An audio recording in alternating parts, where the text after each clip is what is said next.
दास दासी संप्रदाय।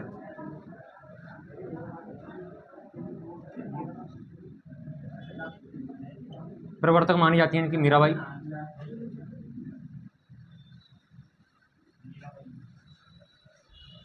देखो एक चीज याद रखना, मीराबाई ने कभी भी अपना एक अलग संप्रदाय नहीं चलाया था। मीराबाई के जो मानने वाले थे, उनके जो अनुयायी थे, उनके द्वारा ही कौन संप्रदाय चलाया था? दास दासी संप्रदाय।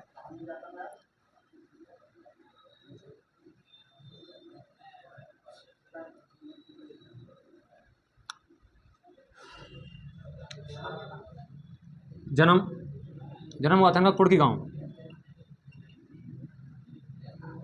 जैतारण तहसील है, और वर्तमान में कहाँ पर है ये? ब्यावर। वर्तमान में कहाँ पर पहुँच गया है ये? ब्यावर में चला गया है।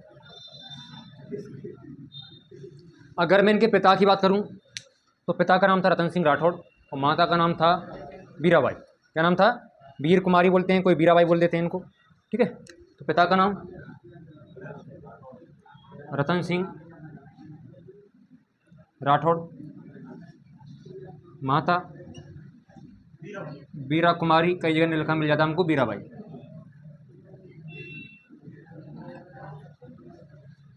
अगर मैं इनकी बात करूंगी तो शादी हुई थी, तो शादी कहाँ हुई?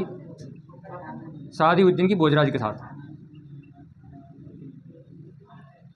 जो क्या थे? मेवाड़ के थे। क्या नाम है? भोजराज। भोजराज कहाँ के थे? मेवाड़ के।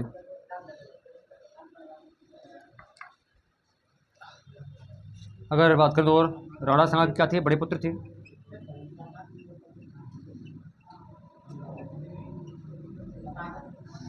भोजराज मेवाड़ निवासी राणा संगा के क्या थे? ज्येष्ठ पुत्र थे। इसके बाद में इनके गुरु थे रैदास, और मीराबाई की छतरी के पास ही रैदास छतरी बनी हुई है, 4 खम्भे की छतरी है। इनके बाद में ऐसा कहते हैं भोजराज की मृत्यु के बाद मीराबाई क्या हो गई? सन्यासी हो गई थी। इनका संतों का उठना बैठना प्रारंभ हो गया। तो जो संतों का उठना बैठना प्रारंभ हुआ तो ये मेवाड़ के साथ कोई चीज़ पसंद नहीं आई। तो एक बार कहते हैं कि इनको जहर का प्याला देकर मारने की भी कोशिश की गई थी मीराबाई को, लेकिन मीराबाई भगवान कृष्ण की कृपा से बच गई थी। इन्होंने अपना अंतिम समय कहाँ हो जा रहा? डाकोर, द्वारकाधीश का मंदिर है यहाँ पर, और डाकोर कहाँ पर है? गुजरात। अपना अंतिम समय इन्होंने कहाँ गुजारा? डाकोर। और डाकोर कहाँ है? गुजरात में। यहाँ किसका मंदिर है? द्वारकाधीश का मंदिर है। इनके ग्रंथ मिलते हैं, एक ग्रंथ मिलता है इनका पदावली, एक मिलता है सत्यभामा जीनु रूषण। पदावली एक मिलता है सत्यभामा जीनु रूषण। मीराबाई के कहने पर ही, इनके निर्देशन पर ही रत्ना खाती ने एक ग्रंथ लिखा जिसका नाम क्या है? नरसिरो मायरो। कौन सा ग्रंथ लिखा इन्होंने? नरसिरो मायरो। किसने लिखा है? रत्ना खाती ने लिखा है। निर्देशन किसने दिया है इनको? मीराबाई ने। इनका जो प्रमुख ग्रंथ जो पूछा जाता है वो पूछा जाता है पदावली। पदावली में इनके क्या है? भजन है, भजनों का संग्रह है पदावली में। और ऐसा कहते हैं कि डाकोर में द्वारकाधीश जो मंदिर है वहाँ पर नृत्य करते हुए भगवान श्री कृष्ण की प्रतिमा में समा गई थी, और जो उनको बाहर बचा था, चुनरी का छोर रह गया था बाहर, तो आज ही भक्त उन चुनरी के छोर को दर्शन करते हैं।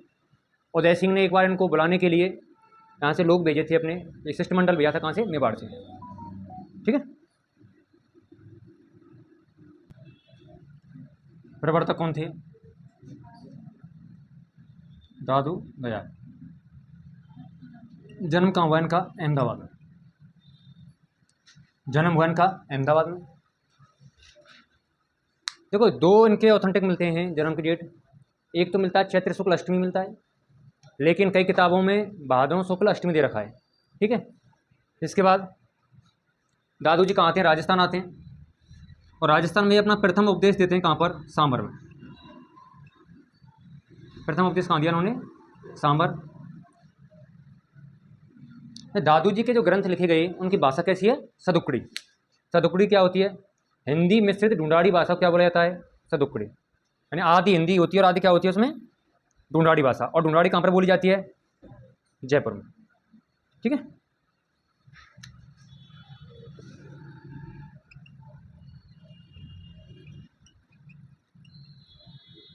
दादूजीरी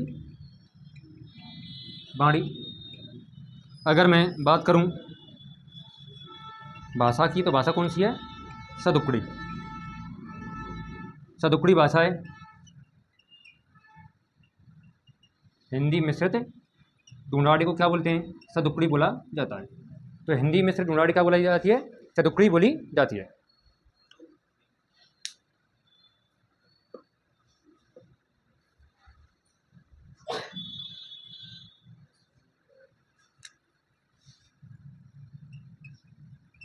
सत्संग स्थल क्या कहलाता है? अलख दरीबा। सत्संग स्थल क्या कहलाता है इनका? अलख दरीबा कहलाता है। साथ में जो अभिवादन करते हैं, अभिवादन किस रूप में करते हैं? सत्य राम। जैसे हम लोग क्या करते हैं? राम राम करते हैं, ये लोग क्या बोलते हैं? सत्य राम।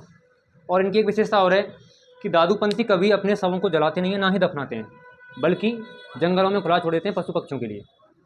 और दादूपंथी जो व्यक्ति होते हैं वो कभी शादी भी नहीं करते। वो अपना जो पंथ है वो किससे चलाते हैं? गृहस्थ से बच्चा लेकर।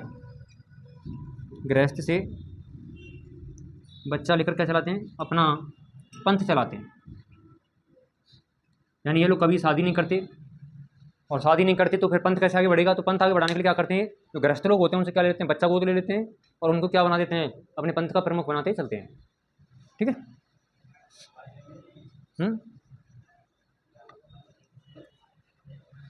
अगर मैं इनके शिष्यों की बात करूं तो शिष्य कितने थे इनके?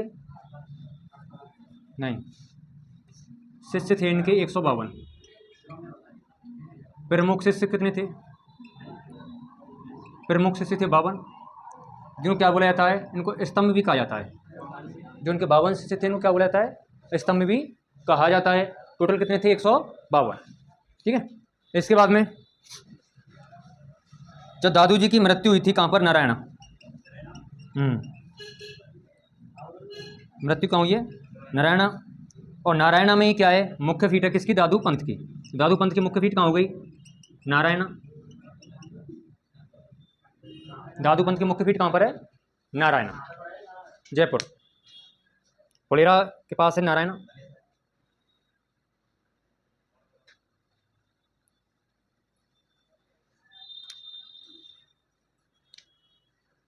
दादू के बाद इनका जो उत्तराधिकारी हुआ था वो कौन हुआ था? गरीबदास।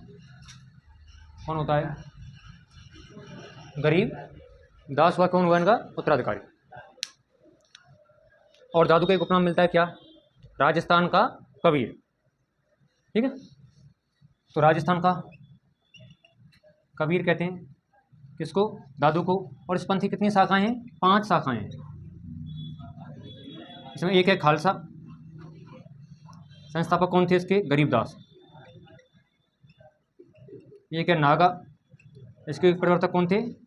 सुंदरदास। खालसा, नागा, ब्रक्त, खाकी। शाखा नहीं है भाई, हाँ शाखाएं। तो वैसे शाखाएं बोल रहा है क्या? मैं दूसरे उसमें चला गया था।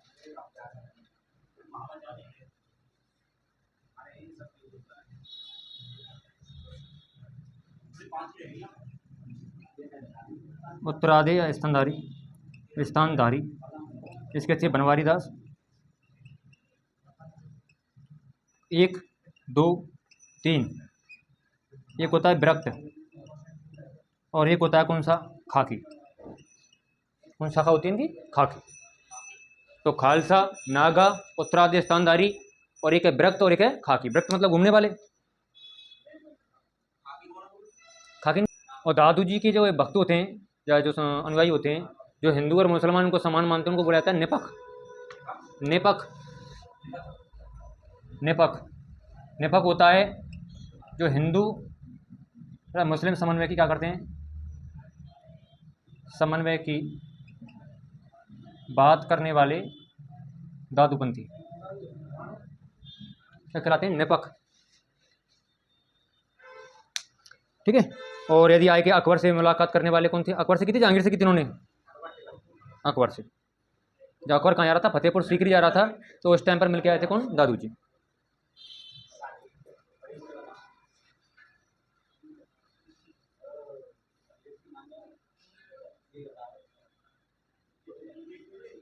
ठीक है भाई। दूसरा रहता है कर्माबाई, उसको भी लिख लो स्टार लगा के।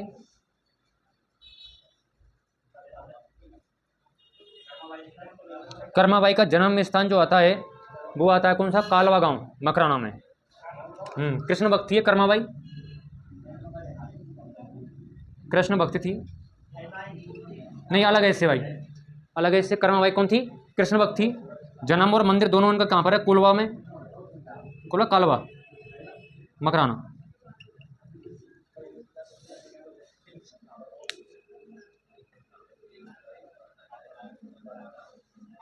एक आएगी भूरी बाई, इनका मेवाड़ रहा है। भूरी का क्या रहा है? मेवाड़।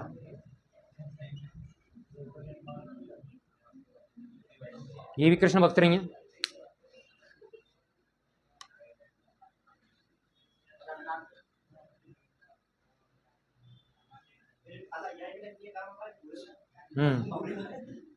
एक्स्ट्रा लगा ले दो। इनके बारे में कुछ लिखना चाहो तो मैं बोलता चलो, लिखते चलो उनको। 2-3 और हैं। सुंदरदास जी, नहीं लिखा है, नहीं लिखो। सुंदरदास जी 2-2 लाइन लिख लो उनके बारे में, फिर हो जाएगा। जन्म हुआ था इनका दौसा में। दादूपंथी थे भी दौसा में, दौसा। इसमें लिखना आगे नागा पंथ के, सॉरी दादू पंथ में नागा शाखा के प्रमुख, नागा शाखा के प्रवर्तक। दादू पंथ में नागा शाखा के प्रवर्तक।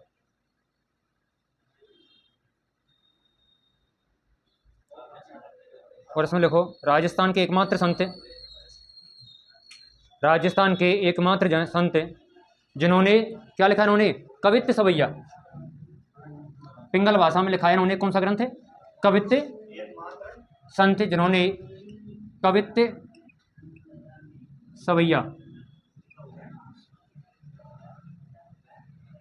क्या लिखा है? कवित्त सवैया लिखा है इन्होंने। पिंगल, सुंदरदास था, गरीबदास नहीं था। आगे लिखना इन्होंने 42 ग्रंथों की रचना की, इन्होंने 42 ग्रंथों की रचना की। दूसरा लिखना रज्जब जी,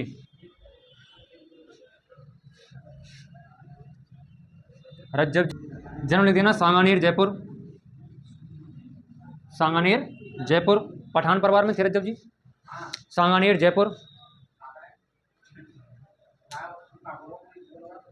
मैंने बोला है दूसरा रज्जब जी, जन्म सांगानेर जयपुर। स्टार लगा एक लाइन लिखना, यह जीवन भर दूल्हे के वेश में रहे। यहीं से पूछता क्वेश्चन। दादू पंथी के ऐसे संत जो जीवन भर दूल्हे के वेश में रहे, ब्याह कर वे जा रहे, किसी ने दादू वाणी सुना दी, संसार से विरक्त हो गए और दूल्हे के वेश में रहे फिर जीवन भर। जीवन भर दूल्हे के वेश में रहे। ग्रंथ लिख लो इनके। रज्जब बाड़ी, ये क्या है? सरवंगी, सरवंगी। और नीचे वो लिखना एक लाइन और इनकी। दादू की मृत्यु के बाद, दादू की मृत्यु के बाद रज्जब जी ने आंखों पर पट्टी बांध ली थी। पूरे जीवन फिर आंखों पट्टी बांध कर रहे थे।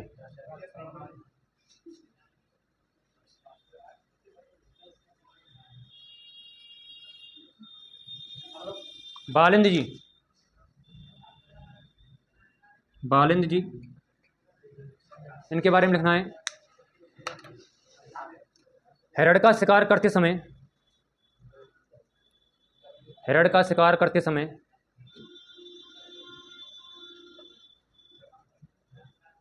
इनके हृदय में, हिरण का शिकार करते समय इनके हृदय में करुणा भाव जाग गया। रण का शिकार करते समय इनके मन में करुणा भाव जाग गया और इन्होंने दादू पंथ अपना लिया। प्रमुख ग्रंथ लिखो उनको। आरिलो ग्रंथ कौन सा है इनका? आरिलो।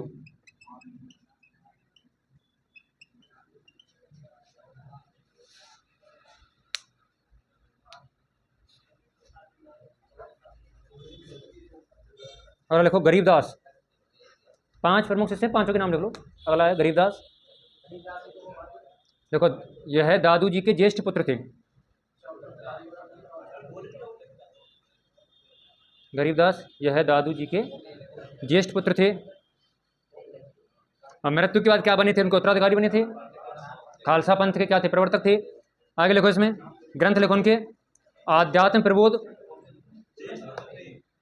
ग्रंथ लिखो इनके आध्यात्म प्रबोध और साखी पद।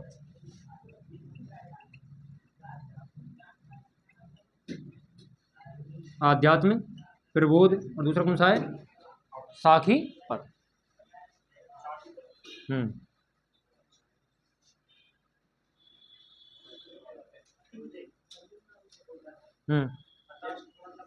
बड़ा। अब एक काम करो, संत, संप्रदाय और ग्रंथ, 3-4 संत के नाम भी लिख लो। डायरेक्ट पूछ लेगा उनको। अन्य महत्वपूर्ण लिख के 3-4 नाम है, एक साइड में संत, फिर संप्रदाय और ग्रंथ।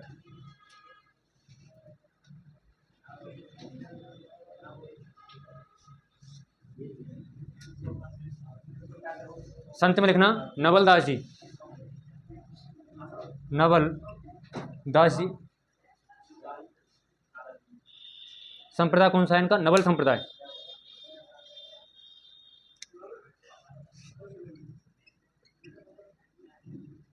और ग्रंथ लिखना नवलेश्वर अनुभव बाणी।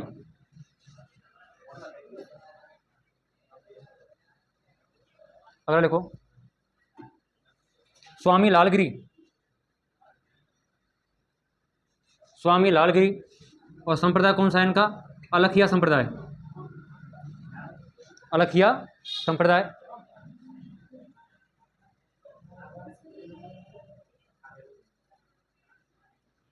और ग्रंथ लिखना इनका अलख स्तुति। अलख स्तुति।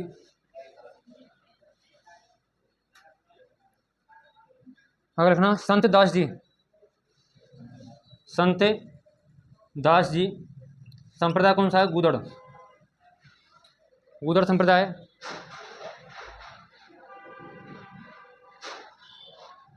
और ग्रंथ है कुंजलम स्वरूप।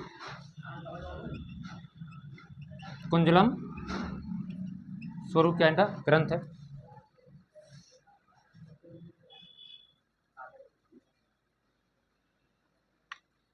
सॉरी, कुंजलम स्वरूप इनका नहीं है, ये प्राणनाथ जी का, प्रणामी संप्रदाय का है ये। प्राणनाथ जी प्रणामी संप्रदाय। और इनका है ये कुंजलम स्वरूप। गुदड़ संप्रदाय इसलिए बोलते हैं इनको क्योंकि गुदड़ी से बने हुए वस्त्र पहनते हैं लोग। यहाँ ग्रंथ नहीं मिलता है इनका। प्रणामी संप्रदाय का ग्रंथ कौन सा है? कुंजलम स्वरूप।